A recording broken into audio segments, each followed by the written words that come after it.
Now we are hot. Let's get it.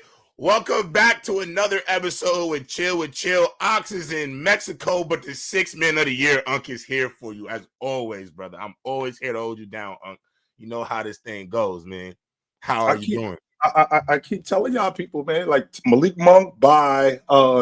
Peyton Pritchard, nope. Norman Powell, see you later. Bobby Portis, thank you, but no thanks. Nope. He get a 6th man of the year right here. The best rotation player in the game, right here. You looking at him. That's him right there. The best rotation player in the game. He's right here. That's who you looking at. Right I there. come off the bench and just get to work. They say, J-Rob, when you come off the bench, just get to work. We don't need no feeling it out, nothing. They say we want you to straight get to business, and that's what we hear. Ain't no misunderstanding when J-Rob come off the bench. He is Jamal Crawford. He is Lemon Pepper Lou. Like, ain't no, yo, we need you to do this. No, we know exactly. Get him the pill, let him go to work. Yeah, it ain't no question. I'm the only person on the team allowed to take mid-range jump shots. You feel me? That's it. In fact, if he don't, he got to come off the floor. If he don't do that, he got to come off the floor. Exactly. If he don't shoot it, he got to come off. If he don't shoot it, he got to come off. Got to come off the floor. Last night, April 12th, the action in the association was off the chain. Let's start with the first game of the day. I mean, Philly and Orlando. Joel is back. Obviously left the floor with an apparent injury. Obviously, I think they're being overly precautious with him because he clearly got that big ass brace on his left leg. What is your thoughts on this on the Philadelphia 76ers? And what is your thoughts on Joel Embiid and his return? Do you think this is good for the league? I mean, good for the Sixers. It could have been good if I had a couple more weeks, J-Rob. If I had another month, I'd feel so much better about this. But the fact that the playoffs today, a week from today, the playoffs start.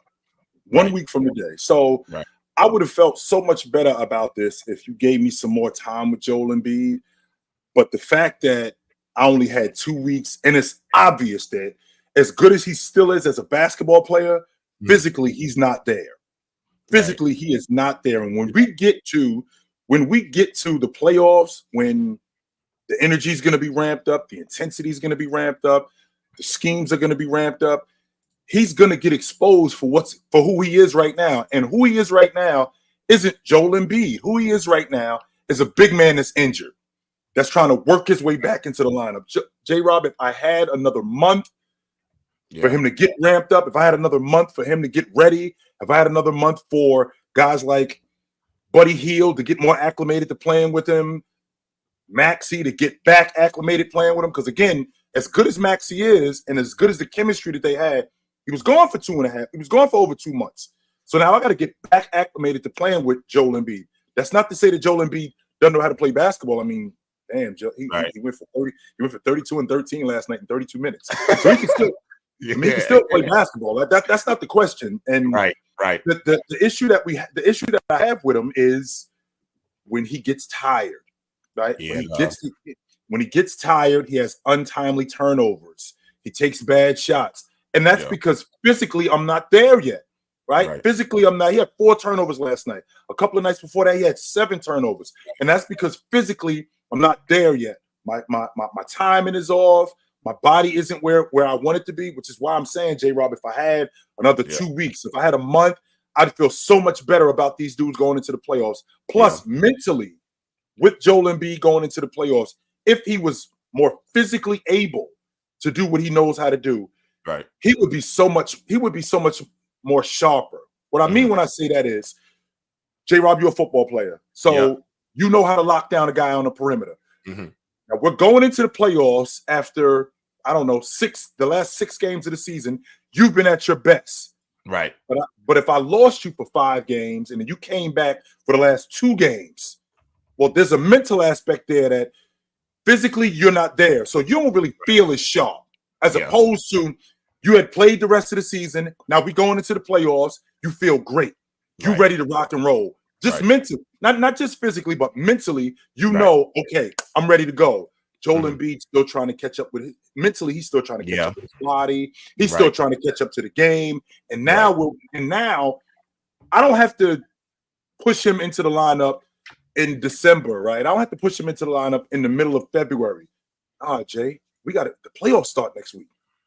We got to get right to it. And with us getting right to it, I got to be mentally prepared for that.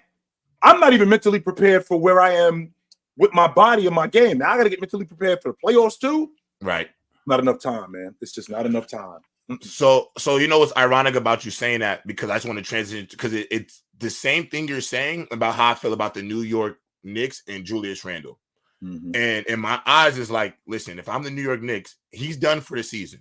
We're not going to try to reacclimate him into the team when we get to the playoffs, because the reality of it is when you bring on Julius, he brings so much gravity to the game because of what he's been and what he's done in New York that, we're going to have to literally reacclimate him in win or go home situations. You know what I'm saying? Like, every game is too much pressure on every game to sit here and try to make sure Julius is comfortable to come back. So I agree with the way you're talking about Embiid, because I feel like that's a bit like, I don't think people realize, like, just getting a player back, it doesn't just mean everything is gold, because you have to reestablish them, because you've been playing you've played 2-3 months without them.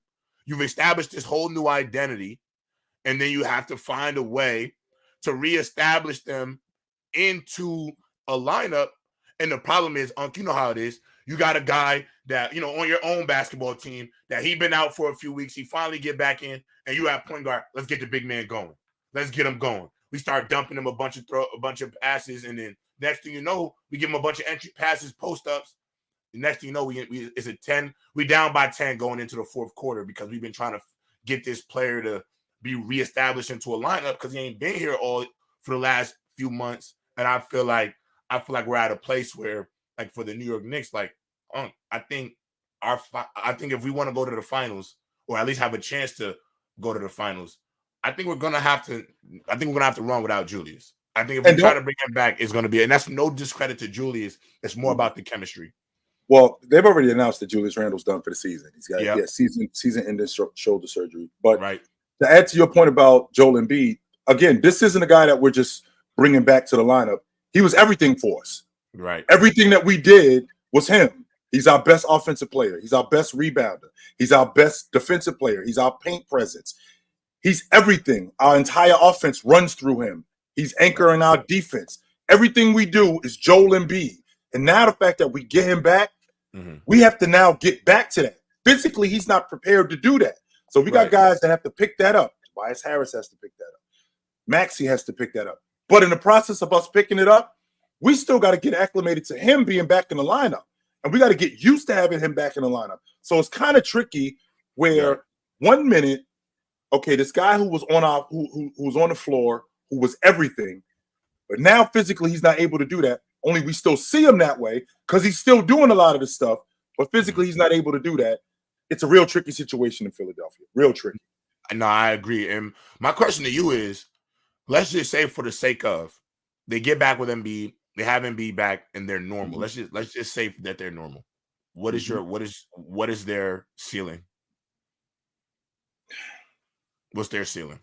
That's the thing, J-Rob. I would love this if they were that. Like if Joel Embiid didn't get hurt, and I love their chances in the Eastern Conference. If they could avoid Boston, because there's a mental aspect with Boston. Boston just owns them. I don't know what it is, and Joel Embiid already said it. They own them. But if it wasn't for them, if Joel Embiid is going, and the way he was playing before he got hurt, them coming into the playoffs, he looking at this thing like, yo, we can win the NBA championship. Yeah. I see Olajuwon, 1994, throwing that unit on his back, and we going to the NBA championship. The way he was playing, the 35, 11, almost 12, and 6, and unstoppable, the way he was on defense, the rim protector that he was. Sure, I'd like to, and this is nitpicking, but I'd like to see him. I'd like to see him rebound a little bit more, but that's neither here nor there. The other stuff that he was doing, that was so important, and he was so dominant to the point where there's no way that going into the playoffs, if he's playing like that mentally, he doesn't think we can win the NBA championship. There's no way that they ain't thinking that. But the fact that he's been out of the lineup for the last 2.5 months, and now I got to get back into that mind frame that quick, no. Yeah, and the thing is, too, is I'm be honest, he was on pace.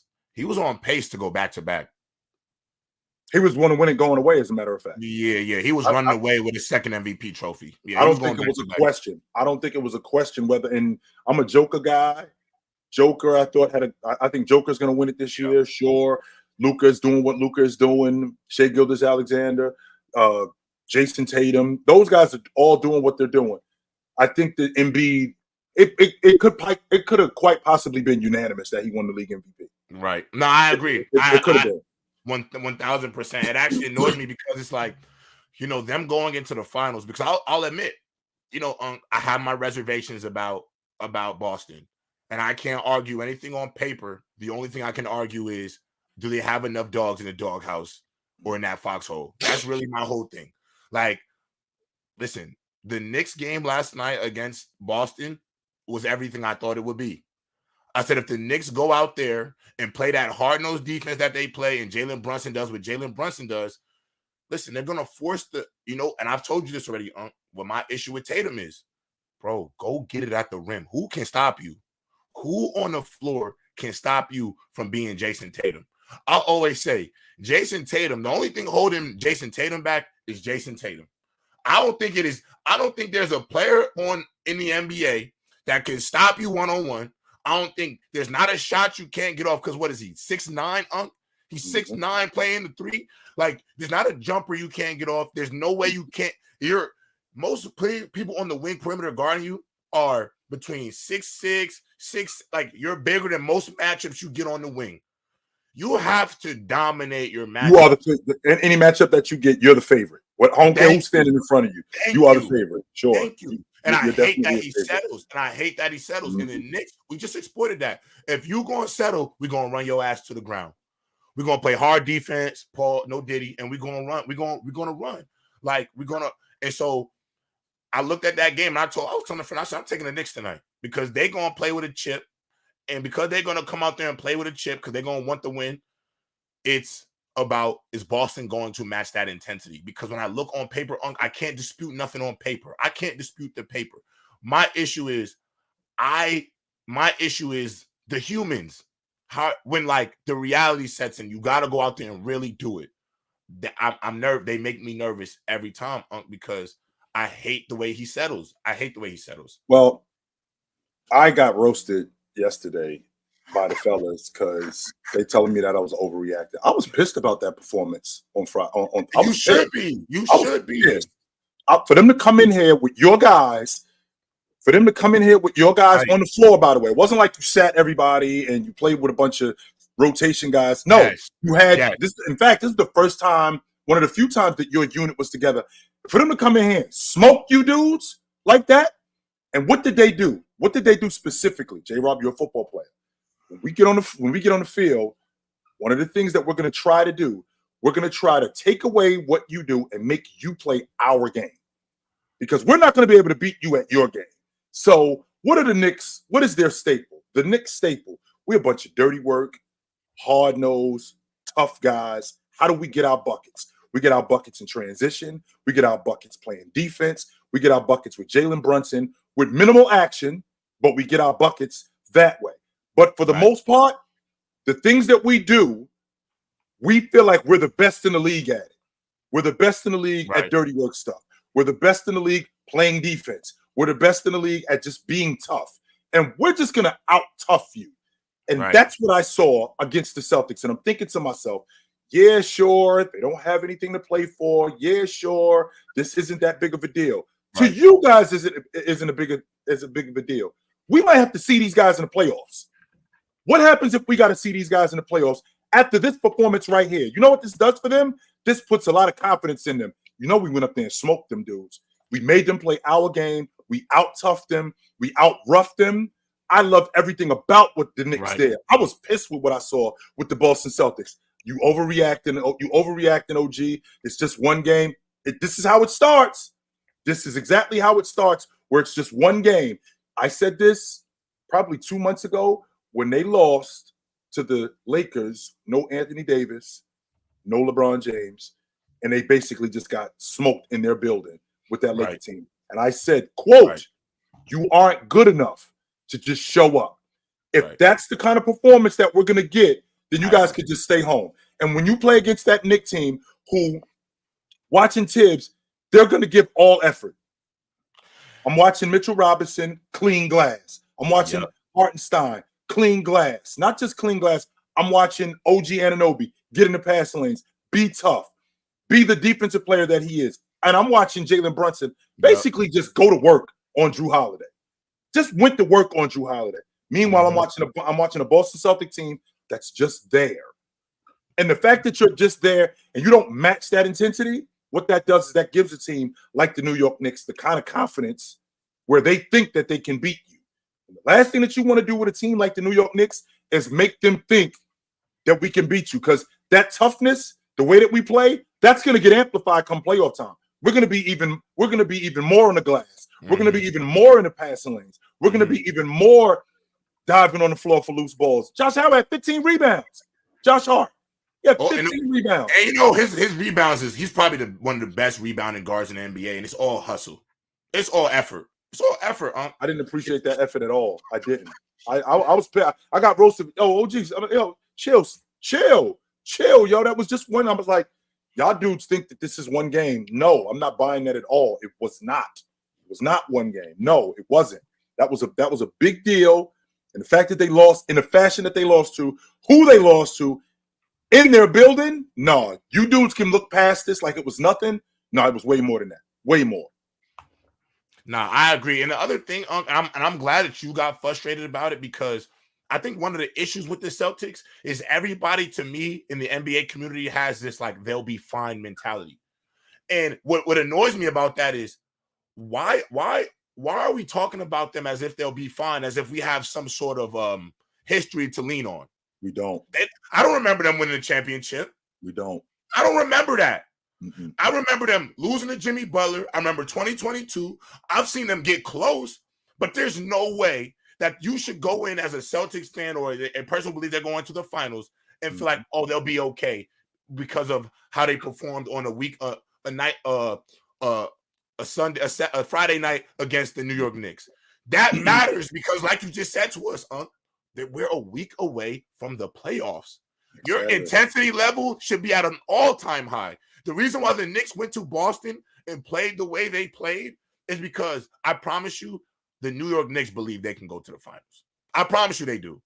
They don't think it's a fluke. They don't think that they're in the position that they're in by accident. They don't think they're on some lucky run. They want to show the world that we are finally here, bro. New York, I mean, we've yearned for this level of intensity. Like, I'll be honest, I feel like Jalen Brunson bringing almost a bigger aura to the city than Carmelo. Like, that's what it feels sometimes. Like, I feel a different level of what's the word I'm looking for? Confidence. It's a different level of confidence. Yeah, it is. 100% it is.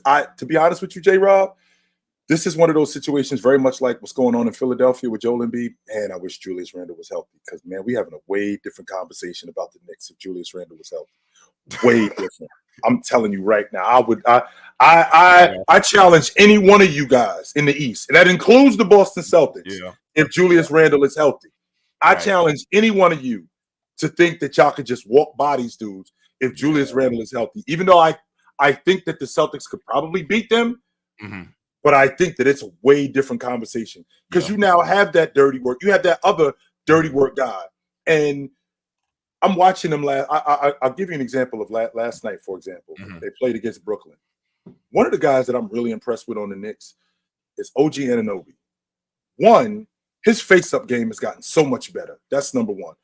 His defense, he's always been one of the best on-ball defenders in the game at 6'6", 6'7", beating guys to spots, not being able to get roughed up, being smart on defense. He doesn't foul a lot. He's always been one of those guys. The thing that I appreciate about his game, one, he can knock down the long ball in terms of facing up. Right. He's one of the consummate D&3 guys. But his face-up game, like I saw Tibbs actually running stuff for him. Holding this number, right? And with him running stuff for him, that's a level of confidence that he has that he didn't have before. Now that he's got that, if you put Julius Randle in that lineup healthy, and if I'm the Knicks, line them all up. Watch out. Yeah, watch out. Line them all up. Any one of you dudes that want it, you could get it, because that's the New York attitude. Yeah, it is. It is, though. That's the New York attitude, 100%. And a team like the Knicks had that. That's why being healthy is the most important thing. And it got a little chippy last night too, which I like. I like it. I like it. And I expect that with the Knicks. I expect that with the Knicks in Brooklyn because one, Jalen Brunson, Mikal Bridges, Josh Hart. First of all, I know these dudes. Right? Yeah, that's number one. We probably live in the same vicinity. Right. So I see these dudes when I'm out and about. So the trash talking is there. So with a team like Brooklyn, who really doesn't have anything to play for except to hold on to their draft pick, it's still New York. And I thought last night, OG Anunoby, he was the guy who I was paying attention to the most. I saw his confidence increase. I saw how well he was playing defense. I expect Mitchell Robinson to be on the glass. He's arguably the best offensive rebounder in the game. And I thought he did a really good job on Claxton last night. But the fact that they actually stood in front of Brooklyn and recognized that even though we in the playoffs, we still have something to play for. One, we got pride to play for. And these seedings aren't done yet. They're not done. These seedings are not done yet. We still can get the 2 seed. We can still get the 3 seed. This thing isn't over yet. So I enjoyed that Knicks game last night. I did too. You know, obviously I'm a fan. I'm biased. But you know what else, Unc? I'm glad you said something. I just want to just quick caveat. I love the fact that you said you love the way they was chirping at each other because you know what? We need to embrace that same level of intensity and competition in the women's basketball game. It's basketball, man. It's basketball. It's basketball. It's part of the game. I'm acting like that. Yeah, let Diana Taurasi, let her pump her chest. She deserves it. It's competition. I love it. I love it. J-Rob, I'm better than you. I'll bust your ass. Oh, thank you. No, you won't. No, you won't. Yeah, no, you won't. Let's talk about it. Cover me. This dude can't cover me.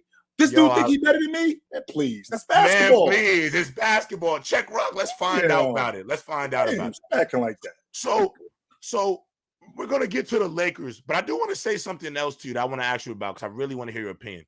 Do you think that Darius Garland is a bit held back by having Donovan Mitchell in Cleveland? I do think that. And I think that off the strength that when he was an all-star, they were building that unit.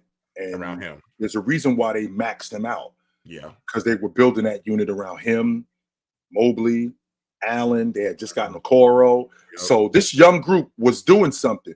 You bring in Donovan Mitchell, well, now the timeline gets moved up. Right. Well, Donovan Mitchell is now playing off the ball.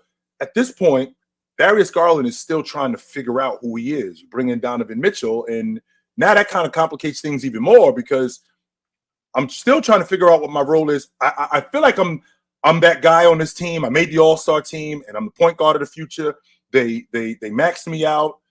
But now bring in Donovan Mitchell, who is also ball dominant, who now needs the basketball. It kind of takes away from my game. Even though Donovan Mitchell isn't trying to do that. Donovan Mitchell actually wants him to be that. But psychologically, we get this wing player who I still think is the best 2-guard in the game. We bring him in, and instead of me being more of a distributor, I'm still trying to figure my game out. And with me trying to figure my game out, Evan Mobley's still trying to figure his game out. Jared Allen is still trying to figure his game out.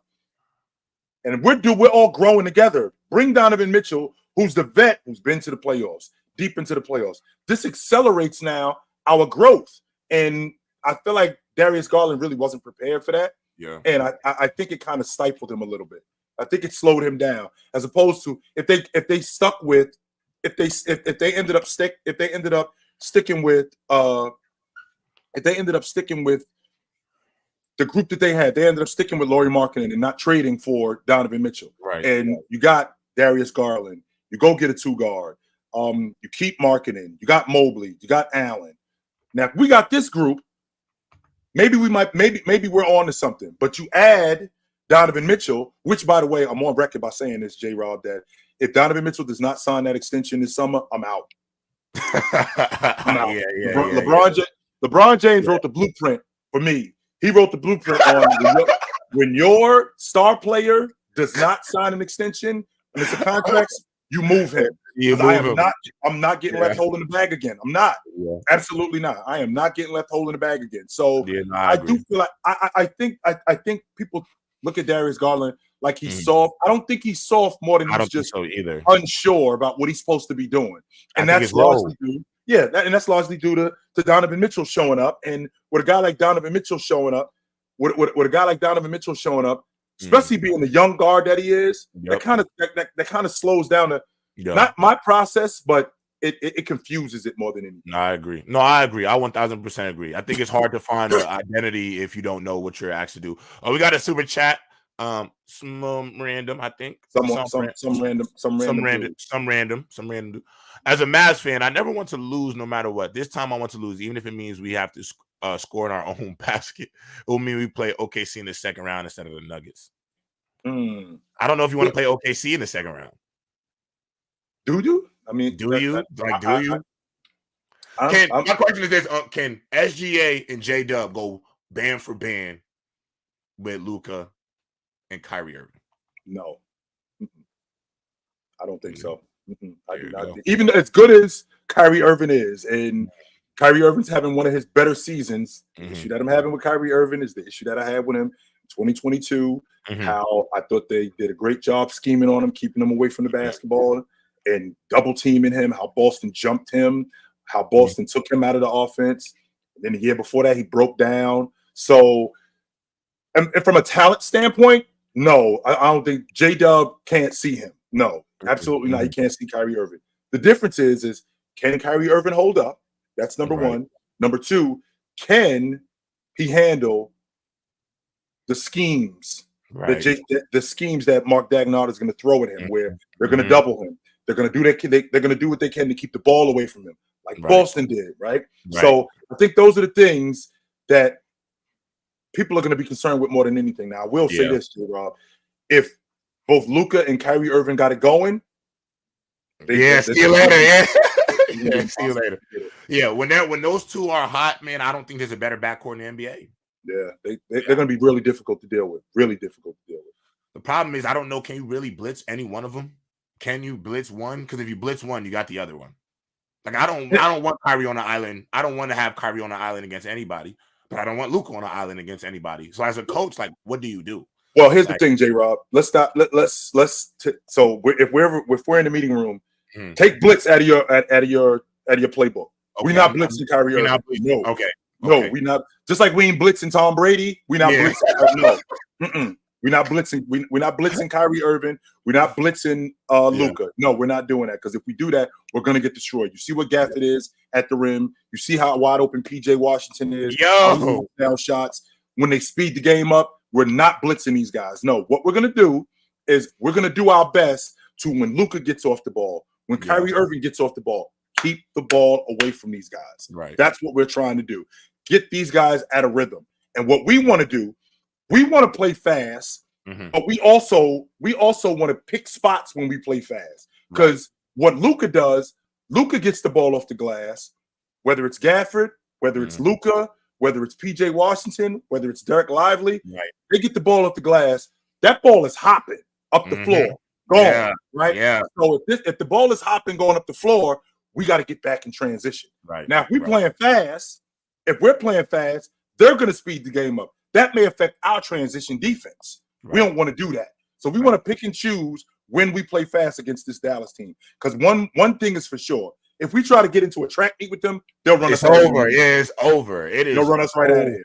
It is. We got to pick and choose the times when we're going to play fast. We have to. I think I might do maybe like the Spurs defense on LeBron. Like Luka starts driving to the rim, we're going to collapse. PJ Washington going to have to go 10 for 10 from three.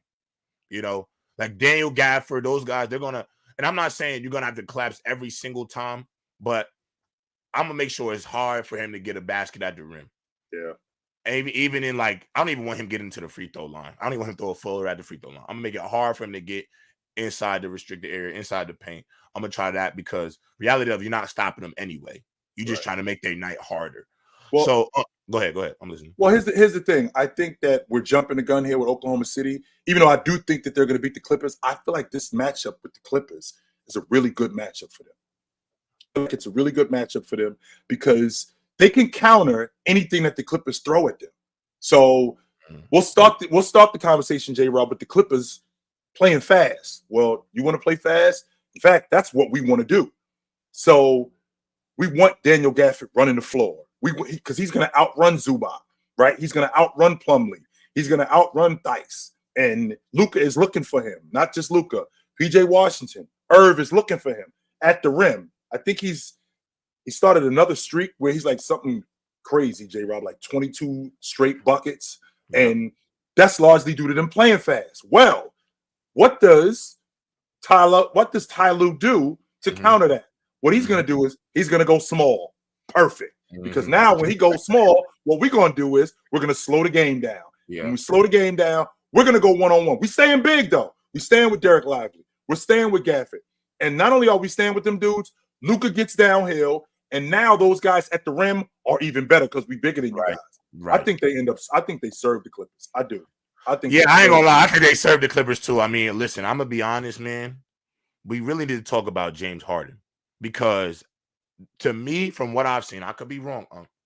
Westbrook's more of a winning player than him right now. I do not look at James Harden as a legitimate winning basketball player. I think he does a lot of good things. He's a talented basketball player.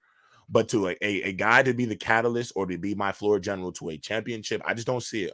I don't see it. Like I watch Westbrook come off the bench and just be an absolute dog.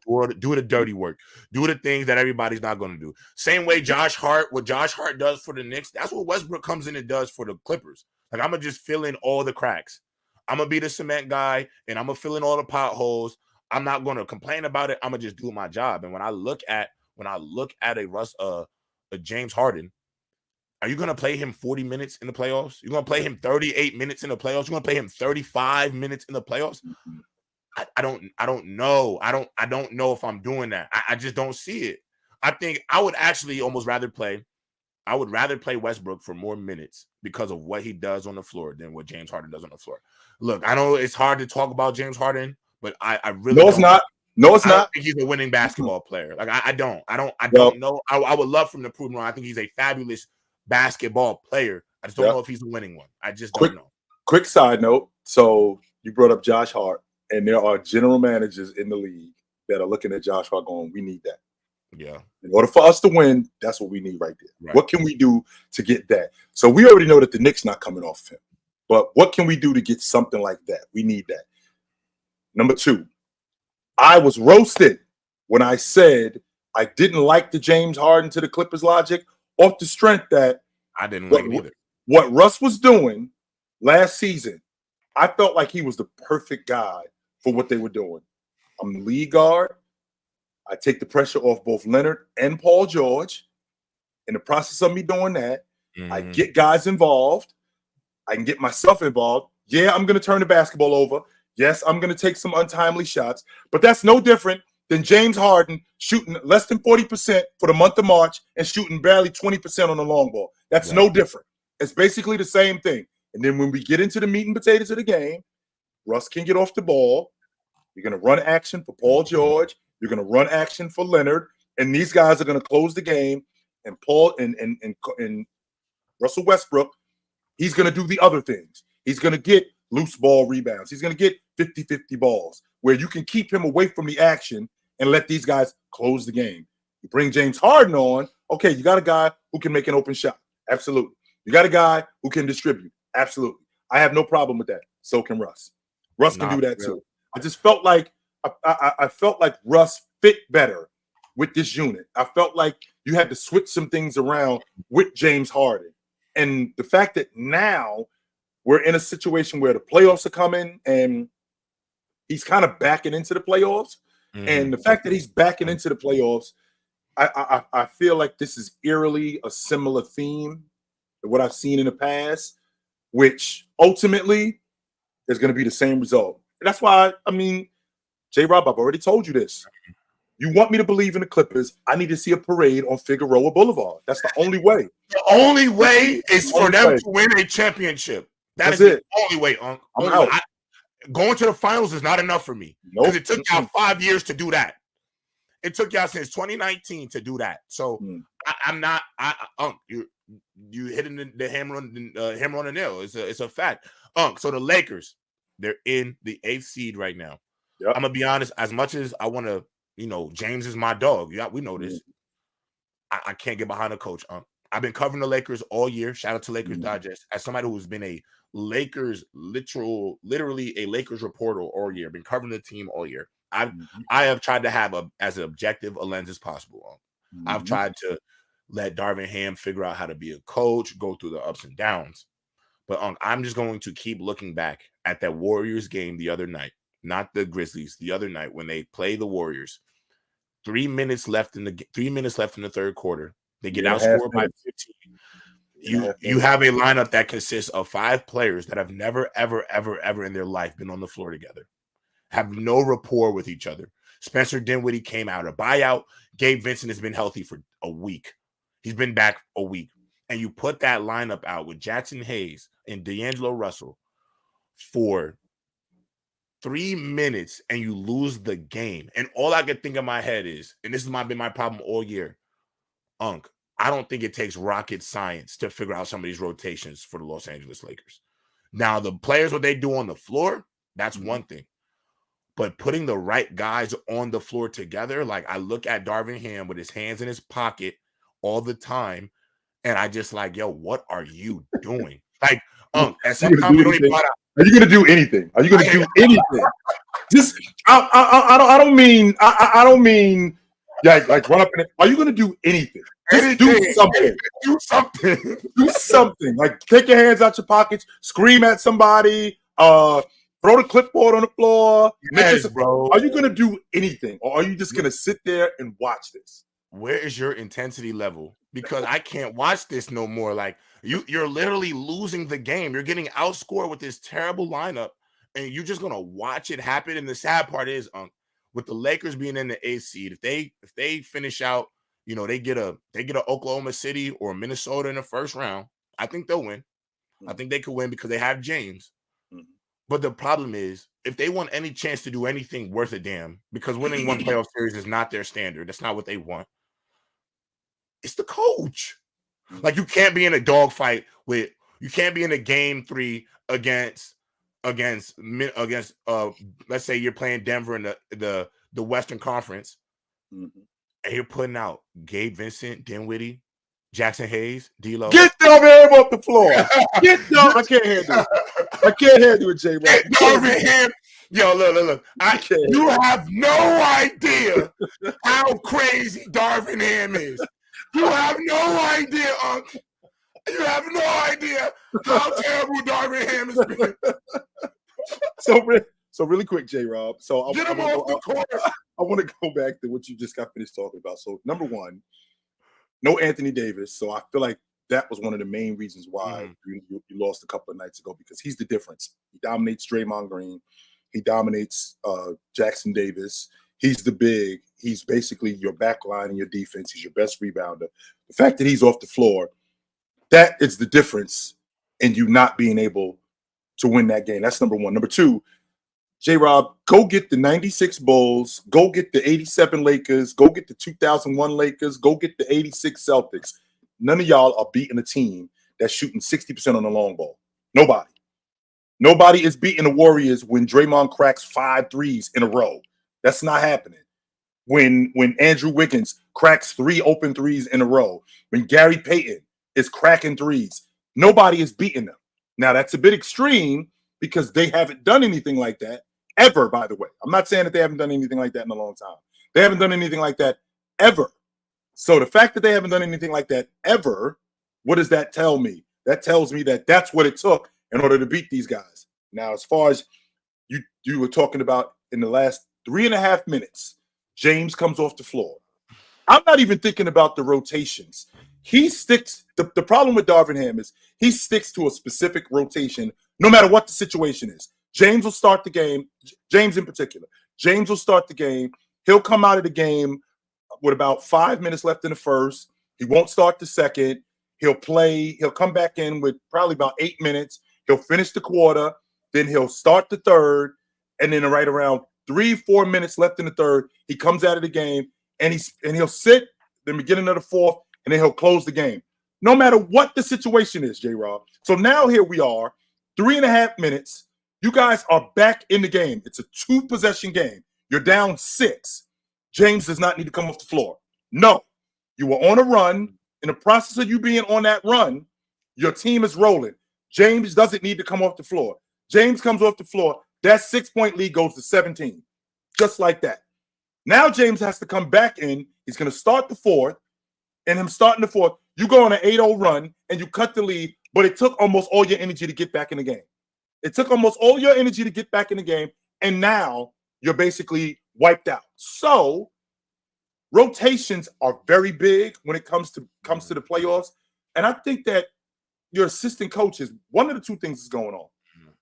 Either your assistant coaches are incompetent or you're just not listening to them. Because I'm sure that they recognize mismatches. I'm sure that they recognize when Jackson Hayes, when Halls come, I keep calling them Halls, I'm sorry. When Spencer Hayes comes in the game, when he comes in the game, recognize that their big guy, like Draymond, can't run the floor like that. And we can maybe speed the game up and get some easy buckets. Your assistant coaches recognize that. And I'm relaying that to you, J-Rob. Yo, we got to speed the game up. Okay, we got a mismatch with Steph Curry on D'Angelo Russell. He scored the last 2 times. Go to him again. Stuff like that. If you don't relay, if I don't, as an assistant coach, relay that, right? If I don't relay that to my crew, then I'm not doing my job. The question is what is Darvin Ham doing? Is he not listening to these guys, or is he just not getting this information? I'm thinking it's the other part. I think that he's just not doing it. No, I agree. I think honestly, at sometimes he's in over his head. And I think the other issue is, you think that's what we are, J-Rob? At this point, you feel like he's in over his head. I think he's in over his head. I thought he's been in over his head for a minute, and I've tried to give him, some grace, because when you're playing with a LeBron James and Anthony Davis, come on, we've seen some head coaches. We've seen some head coaches win championships who I don't think you and I would say were very good head coaches. You know what I'm saying? Like, we've seen just great players bring guys along. Like, let's be honest. Like, Frank Vogel is a known defensive coach. The Suns look terrible defensively. But when we look back at how they were with the Lakers, we could say, well, Frank Vogel had a good defensive game plan. But we could also say, well, LeBron James, AD, Rondo on the court, who have Rondo and LeBron by themselves have crazy basketball IQ. And you have the biggest lineup. So they're going to exploit the hell out of that anyway. But I don't think if you don't have a LeBron James or Rondo and Anthony Davis out there, you might have, if you have another set of guys, is Frank Vogel really doing that with another group? I don't know. And so I think players definitely have they have an impact, because I'm going to be honest, like, I wasn't big on Budenholzer in Milwaukee. Right. But when you got a Giannis who breaking a game, and then you go to a finals where one player straight up takes the game over. Yeah. I don't think Coach Bud got any better as a coach. I just think he got great players around. Great players have a tendency to mask. Great players have a tendency to mask coaches' deficiencies. And I feel like last season, as good as James is, I mean, as good as Darvin Ham was, I felt like they had a tendency to mask a lot of his. And don't get me wrong, he was a first-year coach, right? He was a first-year coach, and I do think that he deserves more credit than that for being a first-year coach. I don't think that it was all James. I don't think it was all Anthony Davis. I do think that Darvin Ham did do some things in order to help them win games, right? I do, even though his rotations were a bit sketchy, sure. Even though his rotations were a bit sketchy, and he might not have called a timeout when the team went on a run. And I understand why. Like, a lot of you guys think that when a team goes on an 8-0 run, that you got to call timeout. Depends on the team. Now, if Memphis goes on an 8-0 run, I'm really not tripping on Memphis going on an 8-0 run, because as good as Ja is, as good as Jaren Jackson Jr., like, they're going to let us back in the game. If Denver goes on an 8-0 run with that kind of offense, that 8 points could turn into 16 just like that. So we got to shut this down. We got to slow this down right now. So it depends on the situation. Not every team that goes on a run warrants a timeout. It depends on who you're going up against. It depends on what kind of run it is. If the Warriors crack 3 threes in a row and they go on a 9-0 run, timeout. Let's stop this right now. Because that 9-0 run could go, that 9-point lead could turn to 20 just like that if you don't shut this down. So it depends. But I think that Darvin Ham and I know you covered him. I know you covering him, J-Rob, but I do think that there are some things that he does good. I do think that, but the problem is we see him on the sideline looking like the dude waiting for a ride after school. I can't stand it. Can you handle it, J-Rob? Can you handle it, J-Rob? I can't stand it, bro. I'll coach the Lakers. Move, yo. Give me the job. Give me the job. I'll coach the Lakers. Like I keep saying, like, even the fact that oh, let me drop. Okay, I got you. Even the fact that it took the Lakers 4 months to start Rui Hachimura. Like I don't listen. I do not have to be a basketball savant to tell you that Cam Reddish and Torian Prince should be playing more minutes than Rui. Like, I'm sorry. I don't think that's a hard decision to get to. Like, you don't need to coach in the NBA for 10 years, J-Rob, to recognize that. That dude need to be on the floor. Take that dude out, put that dude on the floor. You do not need to be coaching in college for 10 years. You do not have to have watched the NBA for 15 years to see that dude need to be playing. That dude shouldn't be playing. You do not need that. No. And there's plenty of times when I've watched the Lakers and I've screamed at the TV, get Prince over. I'm J-Rob, I'm convinced he got tape. He has to. He's got film. He's got film, right? Either he's got film or he's got some sort of documents. Something's going on. It has to be. It has to be. I agree. We got some people in the back. Want me to bring them up? Yeah, what's going on, man? Let's talk about it. Salute. What up? Salute. Remember what I said about those 50 wins? Go New York, go New York, go. Let's Did I not come on that show and say Knicks will win 50 games? You did say that. You did say that. And nobody remembers how good and accurate I've been. You did say that. Can we get Mikal Bridges to the Knicks so he can reunite with his Villanova brother? No. He's the one that's going to disrupt everything. He's the one that's going to disrupt his No. Can I say something about Bridges? Bridges is the type of person that if you throw like dynamite, he's dynamite. But you will be throwing him into a volcano because he's going to start messing with how Josh Hart is. Everybody right now in the Knicks is laughing, having a good time, and joking like they're comfortable. You add Mikal Bridges with his attitude, that's going to throw us all off. Plus, we already got OG. There you go right there. You already got what OG's doing, how he's able to create his own shot and play defense, why are we adding someone like that? We need to find a backup for him. One, and two, J-Rob, you were wrong about Melo. Because Mikal takes up two spaces right now that a guy like Bogdan and Alec Burks is taking up. So you combine those two players in Mikal Bridges, you get a younger player, you get a more athletic player, you get a better scorer off the ball, and you get another guy who plays defense.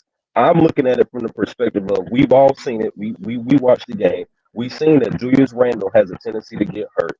We've seen that sometimes you guys have to depend on your backup bigs a whole lot, majority of the seasons. So could you imagine a starting five at one point being Jalen Brunson, Dante DiVincenzo, OG Anunoby, Mikal Bridges, and then somebody like Isaiah Hartenstein, a starting lineup of that sort, where you can have a guy like Josh Hart or Mikal coming off the bench, or you can have a guy like Dante and Mikal coming off the bench. I'm not saying it from a perspective of like just a basketball talk. I'm just saying, just reunite the man with his Villanova brother. Okay, say that. Say that part right there, because this really doesn't work any other way. Just say you want to see them back together. Just say that. Yeah, thank you. I do. Look at this face. Look at this face. So just say that. Okay, if you're saying that, okay. But don't say to me, don't say to me that you want to see these dudes back together because this works. Because number one, if you're taking Alec Burke and you're taking Bojan off the floor, who's our rotation now? And you're gonna put Briggs off the bench? Like Bridges is actually gonna come off the bench? No, he's not. No, and he's gonna be taking the spot of Josh Hart. He's not. Listen, why can't Dante or Hart come off the bench? Thank you. Like they can come. Whoa. So you're telling me?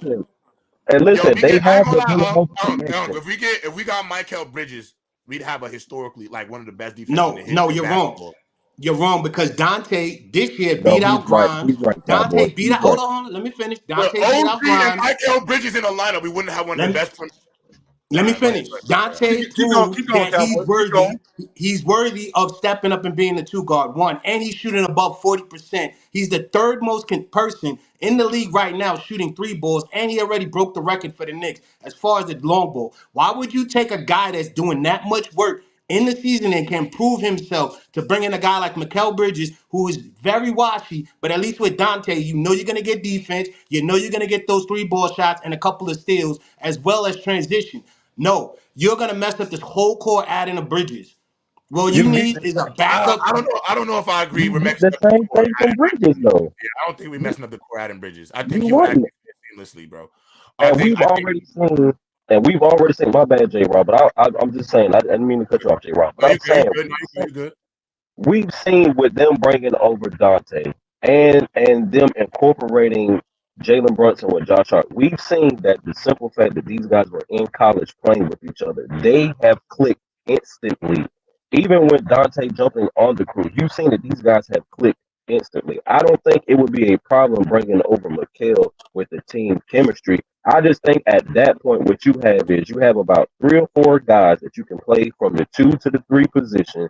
And I mean, could you imagine a situation where, say, because we've seen where Jalen Brunson sometimes comes off the court, the Knicks' offense is stagnant. They're stagnant, and we've seen this. Imagine Jalen Brunson coming off the court, and now you've got a secondary unit depending on the offense from Dante and Mikal. That's a good enough offense that can survive the minutes where Jalen Brunson is off the floor for the 10 to 15 minutes during the game. I'm just saying, Who are you we can missing this apply year? that. You can apply basketball logic to it, but I'm just looking at it from a fan's perspective. Man, just get the Villanova guys together, man. That's all I'm Who asking are we for. missing this year for you to make that assessment? I'm Who are saying we missing? We're missing you're Randall. Be honest, we're missing Randall. So you're what you're missing really Randall. saying is you're missing Randall's offense and his impact on the game. We already have that. And plus with Randall, it's more consistent because with the double teams, when they start double teaming Brunson next year even more, like they did with Randall last year, it's gonna help out Randall down low and he's not gonna have to play as hard. Plus, we have Precious Achua to back him up defensively. So again, we add Bridges. That's more power to the offense, but we're going to lose out on defense, and we're also going to lose out on the long ball. And he I creates don't a lot think of so. turnovers. I just think we've looked at Bridges like he's lost defense because he's gone from being the third and even the fourth option when he was in Phoenix to now he's looked at as the number 1 or number 2 option depending on how you look at Cam Thomas for the Brooklyn Nets. If you put him back in the situation that he was most comfortable in, where he was in Phoenix, and even Chilltown has said it when there was a when he was up for Defensive Player of the Year that year against Marcus Smart. He he had all rights to win that award that year over Marcus Smart. So if you put him back into a situation where he's not looked at to carry the offense or be a 27 per game scorer like he was when he first got over to Brooklyn, I think like what J. Rob was saying, if you pair him up with the likes of a guy like OG Anunoby, you got 2 great wing defenders, you got a dirty work guy in Josh Hart, and then you can get a good bit of your offense, especially off ball movement from him and Dante. I think that's better than you trying to bring in and implement guys like Bogdan and Alec Burks, who, if we're being honest, Mikal Bridges does what those 2 guys do in one player. That's all I'm One, saying. one, one, I he costs too much. That's number one. That's number one. The fact that he costs too much. Number two, I don't know if you noticed, but the Knicks have won 5 of their last 6 games. They're rolling right now with the crew that they got. Now, oh yeah, the difference with this crew, and I can appreciate what you just said because again, you've already made it clear. You just want them on the crew for aesthetics. That's really what it is. At the end of the day, you like Mikal. Let's get him back with his Villanova boys, right? This thing is working just fine with OG Anunoby. In fact, it's working really well. If you watched them yesterday, and I just said this to J-Rob, one of the things that I'm the most impressed with OG, his face-up game has gotten a lot better. A lot better. Not only has his face-up game gotten a lot better, defensively on this crew, he's gotten a lot better. And it just seems to work with these guys. Now, if I'm adding another wing, all I'm doing is I'm just adding more salt. Now, more salt could screw up the meal. I don't need any more salt. What I may need is maybe some paprika, right? Maybe I need to add a little bit of more vegetable. That's Julius Randle. I get Julius Randle on the crew. Now we're talking about something completely different. I don't think that they need Mikal Bridges off the strength that everything that he does, we already have that. Mikal Bridges doesn't crack the long ball like Bonyan. He doesn't crack the long ball like Alec Burks. And we don't need him to do that. You need him as like you just talked about. One of his specialties is a defender. Well, we already have that in OG Anunoby. We already good in that aspect. Where we're not good at is we're not good on the block. We ain't got nobody that can score in the paint outside of Jalen Brunson. If we had our 24-10 guy, you dudes in the Eastern Conference, oh, y'all up against it. Y'all way up. Well, I think the only reason why he looks like he doesn't shoot the ball is because even if you went back to his, once again, if you just go back and look at his numbers when he's playing in Phoenix, he's actually a better shooter coming off the ball. So him comparable to Alex and Bogdan, he actually can score. He just is. What we got lost in is this year with the Nets. We've all seen, okay, you can't really depend on him as your number one go-to scoring option. He is a better off-ball scorer, and he's a guy who you don't need to center around your offense. I'm not even saying that y'all need the Knicks necessarily need him to win. Like you said, I've started it out by saying I just want to see the man reunited with his Villanova brother. Like, that's it. That's cool. That's fine. That's fine. Like that's all it is. And while we're on the subject of it, if we can't get it in real life, I'm getting ready to trade all those guys to Philadelphia on 2K anyway. So I'm going to see if I can. J-Rob, I got some smoke for you when you're ready. I'm ready. It's about Melo. What you said about Melo? I'm just letting y'all do y'all thing, you know. I want to hear y'all what y'all got to say. Go ahead, Cowboy. What you got? You said you got smoke from me, Cowboy. What's the smoke? It's just about what you said with Melo. I don't think you're giving Melo a fair enough shot because if you look at how the Knicks are, the Knicks, when we had Ewing, the front office, the coaching, everything was clicking. That's the same thing we have now with Brunson. Everybody's clicking, the front office, the coaching, they're all on the same page and we're successful. When he was here, Melo, we didn't have that. Most of our players was hurt. Front office, everybody was arguing with the coaches. We kept changing coaches. We kept trying to change schemes. He wouldn't change up his game because the way he was so dominant in that. So for me, and you saying that Brunson is better than Melo, that's not fair. Because Melo Anthony? Yeah. A lot of people's been saying that Brunson is better than Melo.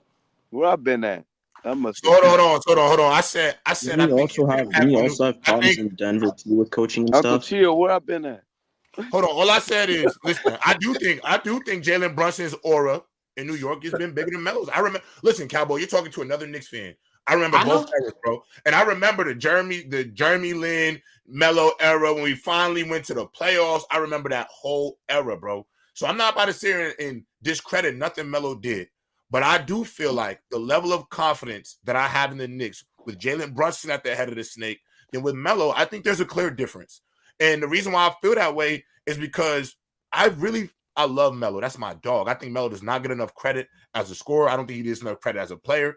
Like I still hate the Pistons to this day for not drafting him because I think his legacy would be so different if he just goes to the Detroit Pistons coming out of the draft. Might not play though, J-Rob. Yeah, I was about to say that might be worse. Yeah, but the thing is, but the way that ring culture is, he would have probably got a ring. And then as we talked about him in his later years, I think we would give him a lot more grace than we do because of what ring culture is and winning biases and things of that nature. Right. And he would have won it early when James was there. He won it early. Yeah, exactly. He would have won it early when James was around. Exactly. I don't think he was held to a high enough standard. I'm on record saying it. Larry Brown would have wrecked Carmelo Anthony. I'm on record. He would have wrecked him. So. Tell me about why. Why do you feel that way? Why do you feel that way? He would have. Well, first of all, because of the defense. Uncle Chill, we know how LB get down. Not just the defense. How he was with young players. I don't know if you remember this, J-Rob, but young the 2000 players. But the 2004 Olympics. So LeBron James played the third. He played the third least amount of minutes on that Olympic team. Dwayne Wade played the second least amount of minutes on that Olympic team. Melo. You know who played the least amount of minutes on that Olympic team? Melo. Carmelo Anthony. So now what you're going to do, J-Rob, is you're going to put Carmelo Anthony on that Detroit Piston championship contending unit. And now he's going to step right in and he's going to play immediately, Larry Brown would have wrecked him. I'm sure. It worked for Kobe. I don't believe that though, Chill. I just think I don't think though. Just because I think what Carmelo ultimately would have got from a situation like that is a bench. We've seen it. I think we've seen it. Look, what LeBron got from Miami when he went to Miami, I think is what Carmelo would have gotten if he would have went to Detroit. I believe when you looked at that team, they needed youth. They needed another perimeter scorer at that time because Rick was getting older in age, Rasheed was getting older in age, and Chauncey was getting older in age. I think what Carmelo would have gotten with that team, he would have learned more how to be a team player, which cost him when he was, when he went to not necessarily the Knicks, but how the Knicks organization built the team around him. I think he would have learned. I think he would have had a more emphasized point of, okay, I might not be a great defender, but at least let me be a better, at least one-on-one post defender kind of deal. Because we've seen him, even as much knock as we give Carmelo for not being a good or even a great defender, we didn't see him do it. Even in look at his biggest matchups with LeBron, he takes on that one-on-one matchup with LeBron. He's a solid one-on-one defender. So two things really quickly. So you brought up Richard Hamilton and you brought up Chauncey Billups. Just so you know, they were in their prime when they got with Larry Brown. They weren't old. Yeah, that's number one. And on the Olympic team, so he's got guys like Richard Jefferson playing in front of him. He's got guys like Paul Pierce playing in front of him. Now we're going to put him on a team. Now we're going to put him on a team that's defensive oriented. So he's not playing in front of Tayshaun Prince just off the strength of how the Detroit Pistons play. He's not playing in front of him. No way is he playing in front of him on that. And you know how Carmelo Anthony is coming off the bench. Larry Brown would have destroyed him. He would have wrecked him. Hold on, y'all. We got a $20 super chat by Teddy Hart. Chill. Depending on how Minnesota performs in the playoffs, they may try to get off Karl Anthony Towns' contract, which in a few years will be nasty. If New York wants to win now, they can make a run at him. There's your 24-10. Nah, go get. I don't want Karl Anthony Towns in New York. He comes with a $10 million. Wait, hold on. No. Let me say this. Cat comes with a $10 million signing bonus. So anything he's traded to, that's $10 more million they got to pay him. So you think about it. You get Cat, you got to pay him $10 more million with the trade that he has on his contract. Y'all good with that's that? Crazy. I'm not good with that. D Reed. Y'all straight? Y'all good, man? What's going on? Good. I'm cool with going after. Give me Nas Reed. I don't think Karl Anthony Towns embodies what we're doing in New York. Hey, Nas Reed is I want to ask you a question. Would be a great pickup for y'all. Like, I love Nas Reed. Hold on, we kind of going off the rails here, like one thing at a time. Facts. We all over the place right now. I will wait till they done. I want to ask J. Rob a question. What's up, brother? When you say Jalen Brunson got more of an effect, do you think it's because he's smaller? I think it's because. So I think Melo. If you were to compare the two, I think we would all agree Melo overall probably the better basketball player, better talent at basketball. But when I look at Jalen Brunson, when you got a guy, and I think his size does have a bit of a factor, because you got to think about it like this. When he came to New York, Cowboy, I think you and I will both agree. When we signed into that $100 million, $110 million, we said, what are we doing? Why are we giving $100 million to Jalen Brunson? You got a Bentley. You got a brand new Bentley. You ain't even know. It's the best bargain in basketball. It's the best. You got a Bentley with 30 miles on it. That's it. And you didn't even know. And Cowboy, you got it for like 20. You got it for like 25,000. By the way, yeah, that's it. You got it basically the price of a BMW. You know those going out of business sales. We got Jalen Brunson going out of business sales. Yes. Everything must go sale. That's I'm taking this for like 90% off. Yes. And you think that, like, damn, I overpaid for this? No, you didn't. No, you did not. You stole them. You stole him. And so when I look at it, like, Primo, when I look at it now, I'm like, yo, we got this guy for the cheap. He didn't have no expectations, and he's turned the city up another level. And I think with the expectations he's brought in versus what we've gotten out of him, you know, when you say you got to squeeze the juice out of Barry, we squeezing all the juice out of y'all squeezing all the juice out of him. We getting everything we're getting everything out of this guy, and I think what makes it even better is because he's playing in the mecca of basketball at a 6 feet 6'1", right, and he's giving everybody everything they can handle on a nightly basis. Nobody talks like Iverson, man. Nobody talks about this, but why isn't he in top 3 considerations for the MVP trophy? He averaging 28 points a game. He averaging 28 points a game. He got the Knicks as a top. A lot too, though. But with him performing well, the Knicks are the 3 seed. Yeah, but this is what I'm. What can he do? What else could he do? Him dominating when he scored 60, they were losing. You know how the media take this. Winning counts. So even though he was going crazy, carrying them a couple stretches, they was going under 500, staying at 500, where he balling, but the team not winning. But that's not true, though, because if you look at how everything is as far as MVPs, it's based off of favoritism. Because if we're really going to look at MVPs, the top, I want to say 3 MVPs, maybe 4, should be Shea because of what his team did, Ant-Man because of what they did, also with Jokic and what's his name? Freaking from Boston, Tatum. Those 4 guys should be in the top 4. And then a guy like Brunson coming in as well, coming up from behind, given with all the injuries that we've had. Those should be the top 5, but they're not. Because of the fact is, so Giannis over Luka, though. Right. I was just about to say Giannis. No, I'm saying Giannis exists. What happened? No, Giannis exists, but I'm saying like what I think is your MVP should be the best player on your team that got you through the hard times and actually put you in the top 3 seed. Those guys that I mentioned aren't even there. Jokic, of course, he's MVP because he's almost averaging a triple-double. I think he's 1 rebound or assist off from a triple-double for the whole season. So, like, numbers like Knicks that. record? 49-32. We have to win 1 more game for 50. That's what I'm saying. 50 win season with Tibbs and the injuries. Knicks tied for the 2 seed right now. Yeah. And on top of that, we haven't been this good in the last 20-something years. I think it was 2002, 2003. We gotten plus 49 wins. So it's over 20 years with all that we've been through. We actually have a player now in Brunson to get us over that hump with the coach possibly of the year in Tibbs because of the adjustments he made with injuries. Nobody will pay attention to that because it happened 1 season. If it happens another season, then we can have the conversation. You got to earn that spot, Kyle. Yeah, that's what I'm saying. I think he earned his spot over Tatum. MVP like I think Brunson is a top 3 guard in the league. You got Steph, Luka, or Shea, and then any one of those 3 you want to put in. But Brunson's up there third. Devin Booker's a point guard. If we're being, No, Steph is no. Devin Booker, Jalen Brunson better than Devin Booker. Jalen Brunson has been a better basketball player this year than Devin Booker. I don't care. I don't care. If we go by the season, what is the top 5? So what are the top 5 point guards now? So what are the Devin top 5? Booker over Brunson.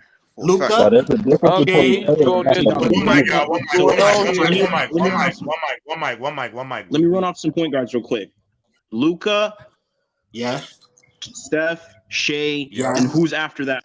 And no order, Brunson. no order. Who's after that? Brunson. And then you got 5. I'm gonna be honest. I can't get behind any top 5 point guards that don't have Brunson in the first 4 names. Where's Booker at? He's not on his list. He's a better point guard than Devin Booker. Devin Booker is not a point guard. He's playing. He moved the point guard. If a dude moved the power forward, that doesn't automatically make him the best power forward. Hold on, though, because Jalen Brown is not a small forward. Jalen Brown's a shooting guard. Yeah, he's playing small forward only this year. Even though he's and he ain't the best small forward in the league. Not at all. Not close. No, he's not.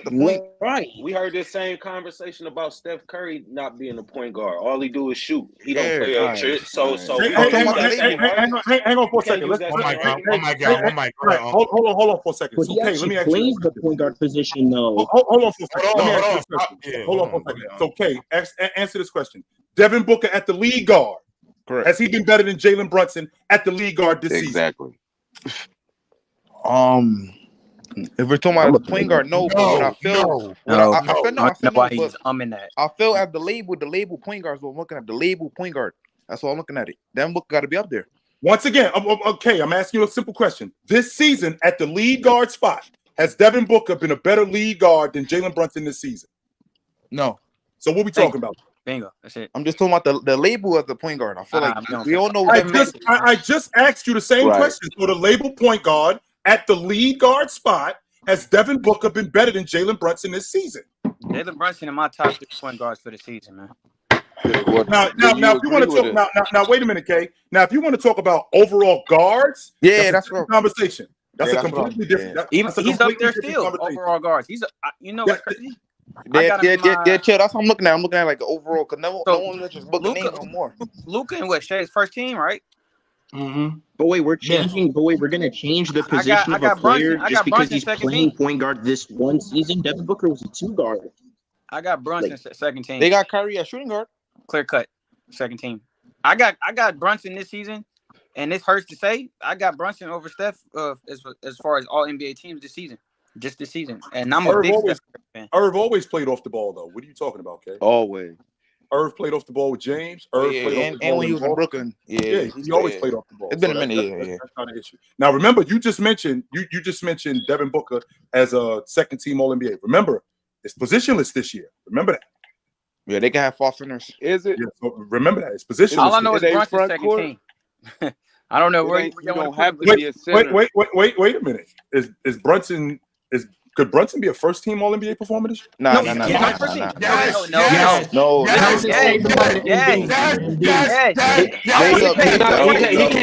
go. Look at what he's done. Wait, can I speak? One mic.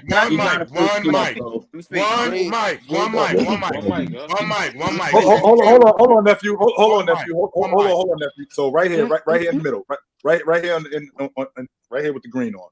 I'm listening. All right, so I just want to say, I ain't, and this is no disrespect to Shay or anything, but like when I look at certain things that and granted, I understand the West is a tough. I look at what Brunson has dealt with, with teammates being out, keeping that team afloat, the performances that he's been putting on a consistent basis. I'm not trying to use the hype text or whatever, but just the consistent performances they've done, keeping the team afloat, putting them where they at, and they're being a real good team, having notable wins against certain teams and stuff of that nature. And just balling on another level. Like I said, I'm a Steph guy, but I'm sorry. Like I got Brunson. I really wanted to put him first team. The only reason why I was not trying to be biased and say I was gonna say Shea and Luka, but if it's since it's positionless, I'm sorry, dog. I will put Luka at the 3. Hey, you can be the 2. Brunson the 1. What? We're Kyrie. See, I just can't. Chill. This might be the easiest first team on NBA in many years. Let me tell you, it's easy. Luka, Shea, Tatum, Giannis, Jokic. It's not that complicated. It's not that. Tatum over Brunson. First team All Those 5 names that he just named, they're untouchable. There's no one. Yeah, like this is very easy. Y'all making this a complicated situation. One mic. Say the 5 again. Say the. Luka, Shea, first team Tatum, All Giannis, Pros coming Jokic. off. Luka, Shea, Tatum. yeah, exactly. No one's coming There's off an that argument first for team All Brunson to be over Pro. Tatum. He can make There's an second argument for team Brunson to be over Tatum. No, it's not. Yes, there is. There's an argument. How much did Brunson had this? What's the argument? He was better than Tatum. No, he is. No. He's played better as far as OG, chill. So you can't tell me there's no argument for Brunson over Tatum. Because I said so is not an argument. What's the argument? No. Let me know when I could go, and I'll let y'all know why I think Brunson's better than Tatum. All right, oh my God. Oh my God. Go ahead. Go ahead. I want to hear this. I want to hear this. Go ahead. I'm going to mute the mic. Yeah. 1, 2, 3. I'm going to go. Tatum make a bad this year has... I'm gonna chime in, though. Okay, Tatum has the best record. I give you guys that. Tatum has stepped up and played better defense. I give you guys that. He's the number 1 guy on his team. But where Tatum hasn't had issues like Brunson, number 1, they played majority healthy. They may not have played together recently because they've been resting, but they have been on cruise control all season. I give them a pat on the back for that. But when you look at the trials and tribulation that Brunson went through as far as getting more than 30 points a game, getting his assist up to where he's looking for guys, he's more involved defensively, stepped up with the charges, even learned how to have better footwork. He's even keeping up with guys twice his size. So when it comes to Brunson, as far as him being out, remember, we had 4 of our key guys out and we were still winning. We still were winning, and we're about to hit 50 wins. Look. I got you. Look. So you feel Right, like but before Brunson's better than Tatum? but Well, before let that, me get by him. the way, before you guys Hold blew on, us out, y'all. before you guys I want to blew get him us real quick. I want to get him real quick. One night. He One feels night. like Brunson's better than Cameron in Tatum the because Brunson's teammates is hurting. He's hooping. No, what I you said? said. What I'm hearing Wait, right say now? it again. I didn't hear you. Say it again. You feel Brunson's better than Tatum since Brunson teammates is out and he's hooping. That's basically what I'm hearing. No, I said If Brown was out, Tatum would average 33. I swear, 30 points. But I think If Brown that was Tatum's out. just got a I better don't know team. about that. I actually don't know about that. Tatum's got a And better the overall reason team. with hold on Tatum, here. another Hold on thing here. most We're people talking don't about talk man. about with Hold on, Tatum. y'all. One mic, y'all. We're Hold on, talking about y'all. a guy This is here. being- All right, we're talking Yeah, about go ahead. We're talking about a guy here in Jason Tatum, who is the second leading scorer out of all small forwards, right? He leads all small forwards in rebounds, by the way. This is a guy that actually got his percentages up since last season, so he's more efficient and more accurate than he was last season. Where exactly in that is Jalen Brunson better than him, besides scoring? Okay, you want to talk about that? Let's look as far as the team play. Brunson's not even a better scorer than Tatum. You just said that. I'm trying to. Average? I said aside from scoring. One mic. Let's Aside from scoring, let's actually look at team play. There have been several games that I have seen due to the double team that Brown had to step up, or that Kristaps Porzingis had to step up. Because if you notice, when they played against the Hawks, 4 or 5 times they were supposed to give the ball to Tatum, and they never did. But everybody remembers Tatum taking that final shot. Nobody remembers that a lot of times these plays that they have set up for Tatum, the defense is set different for him the way he can't get off. What I'm trying to say is when Brunson had the double team change, when Randall went out and they double team, triple teaming him, we still are finding ways to win. He still has good footwork. He stepped up, and I don't get me wrong, in the beginning of the season, I thought it was Tatum, but based off of what Brunson's did, I think that he deserves a shot because he doesn't have all his guys. What changed? We definitely. But wait. I want to know what changed. I would counter that by saying that we have definitely seen. J-Dub, he just said at the beginning of the season it was Tatum. What changed? Tatum points didn't drop or nothing. Yo, my nigga. Yo, I don't know why you niggas is. I'm the host, nigga. Stop talking over me. Like, I don't understand that shit. That shit on my nerves. Y'all niggas talking over the host of the show. Like, one mic, nigga. All right. With that being said, though, we had our hour and 15. I appreciate the discourse, fellas. Me and Unc got to close out the show. Cowboy, Dante, D. Reed, Primo, Shay 5, Fernandez. I appreciate y'all for coming to rock with us for sure. Hey, I say one thing when you get done. Go ahead. Hey, chill, man. On one of these platforms, I'm gonna need my one-on-one with you, man. I got a couple of beef with you on your. What's on your up? team. What's not going right on? now. It's No, right now. No, you can't run up on me. What's going on? Okay, all right. I'll Who just said briefly, something pre-bowl? because like I be watching a lot of videos and I be hitting on Mars and messaging Mars like, why you don't ever, check chill. The Bron bias, man. Like the Bron bias on a lot of things, and only Mars and maybe Low here and there will probably like say some stuff to kind of hold on. But it's like a lot of people don't understand. You can poke a lot of holes in your argument. I'm like, yo, why nobody never speak on what bias do I have for Bron? This nigga said I had to call Mars to see why I don't check his temperature, nigga. You don't. No, I never. Wait, hold on, J-Rob. Niggas be losing me, D. Reed. Hold on. Stay focused. So the Bron bias. So there's a lot of holes that you can poke in my logic. There's a lot of holes that can be poked in anybody's logic. So, but no, what I'm saying is this. So poke holes in my logic right now. I'm listening. What I personally feel like everybody can have a favorite player, but also can be also unbiased to the point where you be like, you know what? Let me not go too far. And I just feel like a lot of times when they come to you be on point for the most part until it come to Bron, I'm like, come on, man. Or like the Bron versus Jordan people argument, or certain things of that nature. I'm just like, come on, man. Like, so where am I? Yeah, when you gotta give I the would have to example. see right now. That ain't fresh in my head. It ain't fresh in my head. All right, so let me refresh your memory. So I think James is the best I've ever seen. It took me a long time to come to that conclusion, but I think he's the best that I've ever seen. Everything that he does on the court, I feel like he's better than Jordan at just about everything except scoring. I think Jordan is a better scorer than him.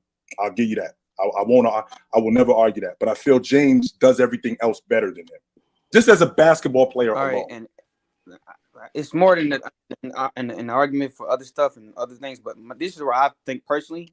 Now Jordan's not even in my top 10 favorites, but I think he's the GOAT for this specific reason. I think it had style of play and impact. Like your style of play and your impact, how you impact the game. I don't think that just because you're more versatile or what you do from like other stuff makes you a better overall better player. Because from an impact, because I think impact, for perfect example is this. I think Kyrie Irving's more skilled than Steph Curry. Right. By far. Well, not by far, because Steph Curry is very. You do think he's better than him, though? Okay. No, just skill. From a skill standpoint, you think he's better? Yes. Okay. But from an overall just impact and just who's the greater player, it's not even close. It's clearly Steph Curry. Another example could be, somebody could be like, well, it's close. A better, more efficient player, quote unquote, more skilled than Kobe or whoever, whatever type of case. I'll give you an example really quickly. I don't want to cut you off, but really quickly. So like Dennis Rodman got more of an impact than Isaiah Thomas, but Isaiah Thomas is a better player than him. All right, I can get with that. Sure. All right, I could get with that.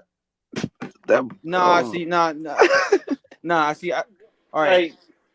Okay, for example, James Harden and Russell Westbrook are very well-rounded. They can do a bunch of things, right? Just a bunch of things. They getting rebounds, assists. They can run the team a certain way that you want. They can do a lot, and they are very great talent. Steph Curry's game is not like that. Perfect example. Forget them. Kevin Durant versus Steph Curry. Kevin Durant is a better one-on-one player.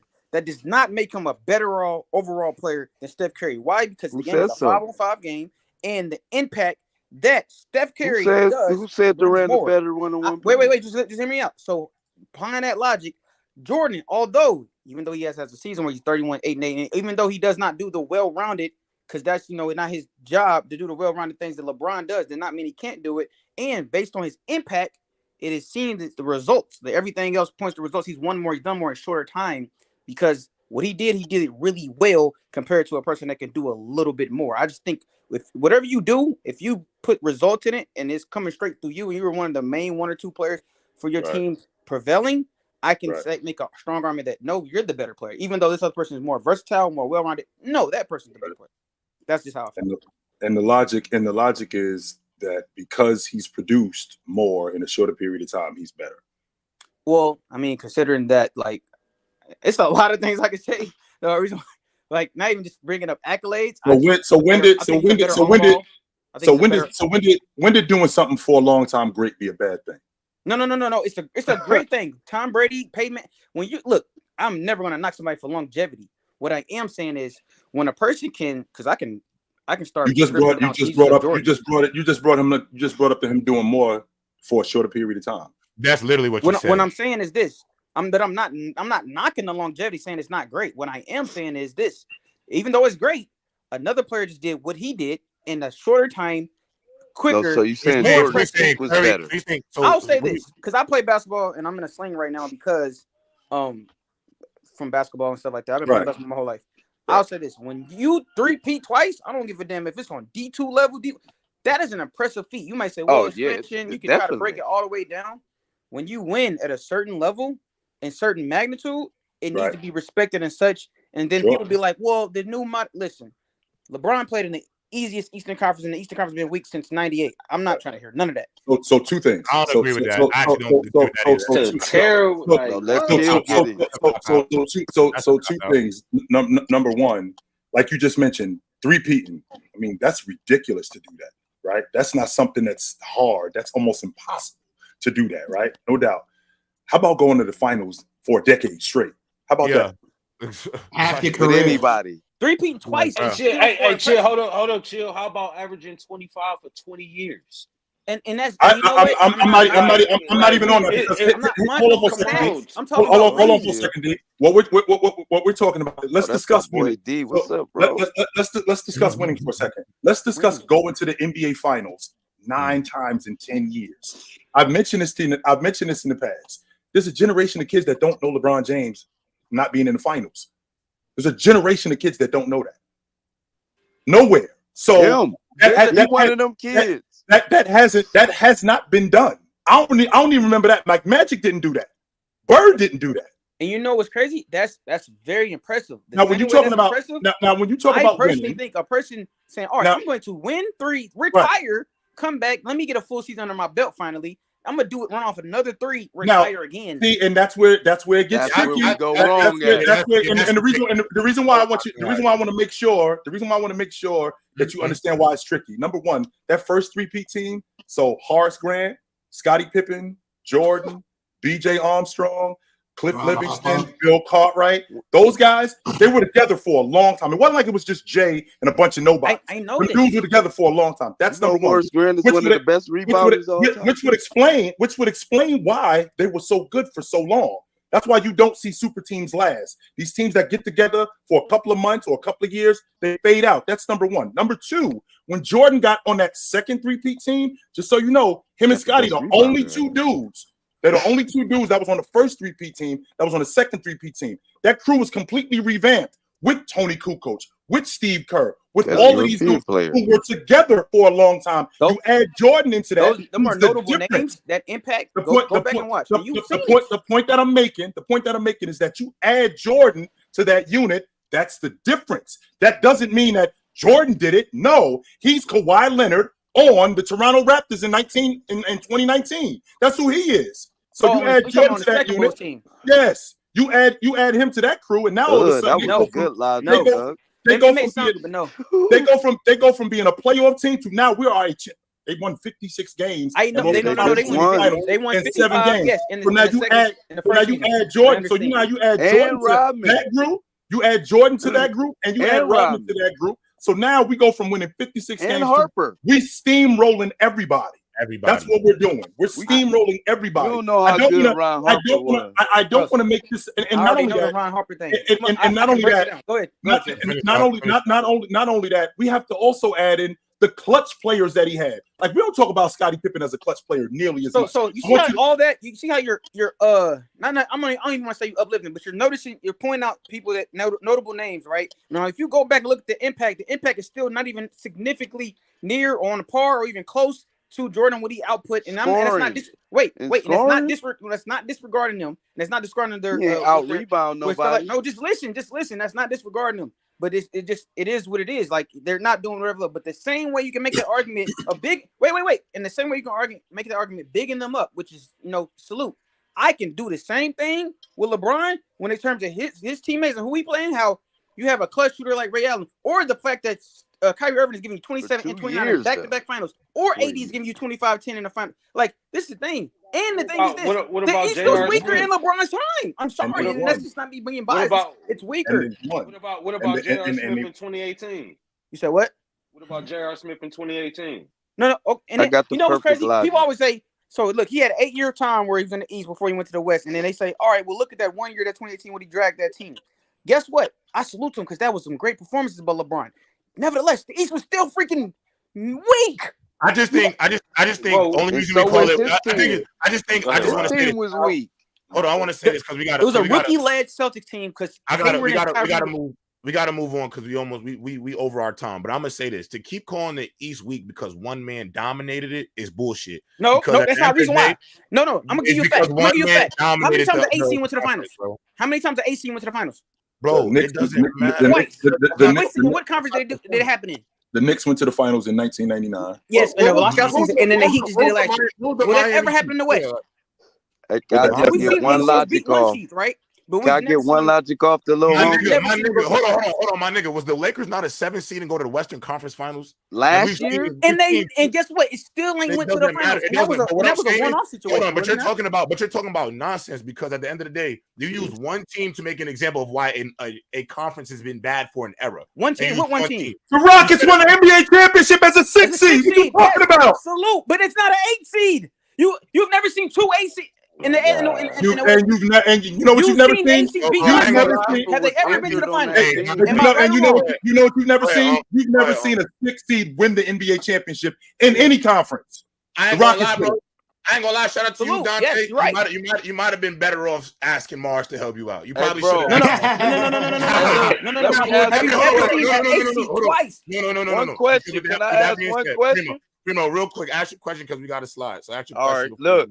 Hey, bro. Who was better younger, Jordan or Brown? Oh, he left? Yeah, we got to slide. Go ahead. Yeah, we got to go. We almost at our time. Go ahead. I ain't even. Who was better younger, Jordan or Brown? Oh, that's not even a question. I don't think so. Jordan's peak. You could take Jordan's peak and say he was better. Okay. It wasn't by a long shot. Who better older now, Jordan or Brown? I mean, we all know the answer to that. We all know the answer to that. Primo, we appreciate you coming on the show. As Thanks, always, brother, love talking to you. That was Yes, kind of sir. madness. I apologize. I should have had, I should have cycled a little shorter. I had the whole spot Hey, up. Rob, just open up the door and let everybody in. I was like, whoa. Yeah, I did the barn. Yeah, I had the, when they say you leaving the barn door open, I had the barn door, and I didn't mean to do that. My fault. Yeah, my fault. My fault. I'll take the blame on that. I apologize. Hey, sometimes the sixth man turns the ball over. He does that sometimes. Sometimes it happens. Listen. They don't give me. They don't give me a leash. The coach say let him do him. Sometimes you got to take the good with the bad. Right. We learn. We learn. So no doubt. Yeah. No doubt. Before you close, I do want to say this because we have more super chat. Did y'all hear about Derek Lively's mom's pass? I want to say rest in peace to Derek Lively. Derek Lively's mother, obviously because their relationship has been really close. They've talked about their relationship for a long time. So I just wanted to put she had cancer. Yeah, she did. Yeah, she did. She had cancer. Yeah, she did. That's too bad. I'm sorry to hear that, brother. Yeah, of course. So who else we got? I think we got some super chats that we got to get through. Yeah, we got through all of them except for this one. I've never entertained Brunson All-NBA first team, but if it is at the cost of Tatum, hell yeah, that fraud carried by his team. Brunson greater than Tatum, not even close. Data alert. I just thought that was an interesting conversation, J-Rod. That is it ridiculous for me to think that Jalen Brunson could be first team All-NBA this year? No, ridiculous? It's not. It's not. I was just making sure. That's all. No, it's not ridiculous. If you put in the work in, you put in the work in. You know what I'm saying? Make sure I wasn't bugging out. That's all. Hey, what you want to tell these folks on the way out? Hey, man, listen. Put on a suit, drink water, don't drink and drive. Hey, man, call your mother. When last time you talk to your mother? Call your mother. We will see you guys soon. By this time next week, we will have seedings and the playoffs will be cracking. We will see you guys next week on playback. We ain't on YouTube no more. We're going to be on playback. We will see you guys next week. But until then, take it light. Take it. Absolutely. Yes, sir. No doubt.